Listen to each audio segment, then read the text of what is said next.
નહીં તો vote નહીંના banner સાથે ભરૂચ જિલ્લાના ખેડૂતોનો વિરોધ. બુલેટ ટ્રેન એક્સપ્રેસ હાઈવે અને ભાડભૂત બેરેજ યોજનામાં જમીન ગુમાવનાર ખેડૂતોનો લોકસભાની ચૂંટણીનો બહિષ્કાર. ભરૂચમાં લોકસભાની ચૂંટણી પહેલા ખેડૂતો સરકાર સામે મરણિયા બન્યા છે. એક્સપ્રેસ હાઈવે, ભાડભૂત બેરેજ સહિતના પ્રોજેક્ટમાં જમીનના બદલામાં યોગ્ય વળતરની માંગ સાથે 3 વર્ષ ઉપરાંતથી ખેડૂતોનું આંદોલન ચાલી રહ્યું છે. સમસ્યાનો હલ આવવાના બદલે કોર્ટમાં કેસ ચાલ્યા ગયા છે અને લોકસભાની ચૂંટણી પહેલા અંકલેશ્વર અને આમોદ તાલુકામાં ફરીથી આંદોલન શરૂ થયા છે. જૂના દેવા, પુનગામ સહિતના આમોદ તાલુકા અનેક ગામમાં એવોર્ડની જાહેરાત બાદ વળતરની ચૂકવણીના બદલે નેશનલ હાઈવે ઓથોરિટી અને ખેડૂતો એકબીજા સામે કોર્ટમાં કેસ કરી રહ્યા હોવાથી 3 વર્ષથી કોકડું ગૂંચવાયેલું છે. બુલેટ ટ્રેન એક્સપ્રેસ હાઈવેના ભરૂચ જિલ્લાના 38 ગામમાંથી અંદાજે 3500થી વધુ ખેડૂત અસરગ્રસ્ત છે અને ઘણા પ્રયાસો રજૂઆત છતાં પણ કોઈ અસરકારક નિર્ણય ન આવતા આખરે સામે આવનારી લોકસભા ચૂંટણી ટાણે જ ખેડૂતોએ પોતાના ગામના બેનરો અને પોસ્ટરો લગાવી મત લેવા સુરત, વલસાડ કે નવસારી જાઓ અમારા ગામમાં નહીં તેવા વિરોધ પ્રદર્શનના બેનર લગાવી વિરોધ વ્યક્ત કરી રહ્યા છે. મારું નામ પ્રજેશ કુમાર હર્ષદભાઈ પટેલ છે. આજે અમે આ ગામના પાદરે ભેગા થયા છે ચૂંટણીનો બહિષ્કાર કરવા માટે. અમારી એક જ માંગ છે કે જ્યાં સુધી અમારું વળતર યોગ્ય અમને નહીં મળે, અમારા એક્સપ્રેસવેમાં અમારી જમીન જાય છે તેનું, અને જ્યાં સુધી વળતર નહીં મળે ત્યાં સુધી અમે આ ચૂંટણીનો બહિષ્કાર કરીએ છીએ. અને અમારી સાથે 32 ગામ પણ સાથે જોડાયેલા છે ને એ પણ દરેક ગામમાં આ રીતે ચૂંટણીનો બહિષ્કાર કરે છે. તમારી માંગ શું છે?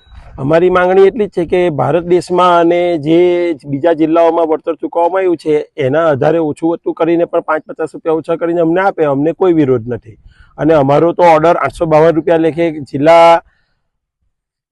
જિલ્લા દ્વારા કરવામાં આવેલો છે કલેક્ટર દ્વારા. એનો પણ આજ દિન સુધી કોઈ નિકાલ કરવામાં આવ્યો નથી અને એને કોર્ટમાં ખેંચી લેવામાં આવ્યો છે. તમારા ગામની અંદર ચૂંટણી બહિષ્કારના જે બેનરો લાગ્યા છે, જો તમારી માંગ નહીં સંતોષાય તો શું આ બેનરો ઉપર જે વાક્ય લખ્યા છે કે ભાઈ ચૂંટણીનો બહિષ્કાર કરીશું, તો એ શક્ય બનશે? હા, આ જે બેનર પર અમે લખેલું છે એ જ રીતે અમે જનપ્રતિનિધિઓને પણ જણાવવા માંગીએ છીએ કે અમારો નિર્ણય જ્યાં સુધી નહીં આવે કે અમને યોગ્ય વળતર માટેની કોઈ એ નહીં મળે ત્યાં સુધી અમે જનપ્રતિનિધિઓને પણ ગામમાં નહીં આવવા દઈશું અને કોઈ પણ પાર્ટીને ગામમાં ઘૂસવા નહીં દઈશું. અને સાથે કાલ અમે નાટોમાં જઈશું ત્યાં પછી આ પાર્ટીમાં જોઈન કરીશું. જ્યોતિબેન, આજે સામૂહિક ચૂંટણી બહિષ્કાર કરવામાં આવ્યો છે, એનું કારણ શું? એનું કારણ એક જ છે કે અમને જ્યાં સુધી વળતર ન મળે ત્યાં સુધી અમે બહિષ્કાર કરીશું ને આપીશું બી નહીં વોટ. જ્યાં સુધી અમને અમારું વળતર ના મળે ત્યાં અમે આમ પાર્ટીમાં જોડાવાના છે. તમારી માંગ શું છે? અમારી માંગ એક જ છે કે અમારું વળતર અમને આપો. તમે વડાપ્રધાનને શું સંદેશો આપો? મારે વડાપ્રધાનને એક જ સંદેશો આપવો છે કે જે દિવસે તમે મુખ્યમંત્રી ગુજરાતના હતા તે દિવસે પ્રધાનમંત્રીમાં જવા માટે અમે બહેનોએ કેટલો સાથ સહકાર તમને આપ્યો, ગુજરાતની ભરૂચ જિલ્લાની બહેનોએ ભાઈઓએ કેટલો સાથ સહકાર આપ્યો, ને આજે તમે અમારી સાથે અન્યાય કરો છો.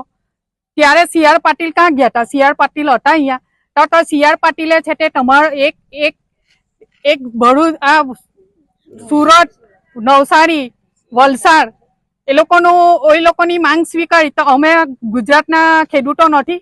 તો અમને ગુજરાતના ખેડૂતોને કોઈ અધિકાર નથી વળતર આપવાનું?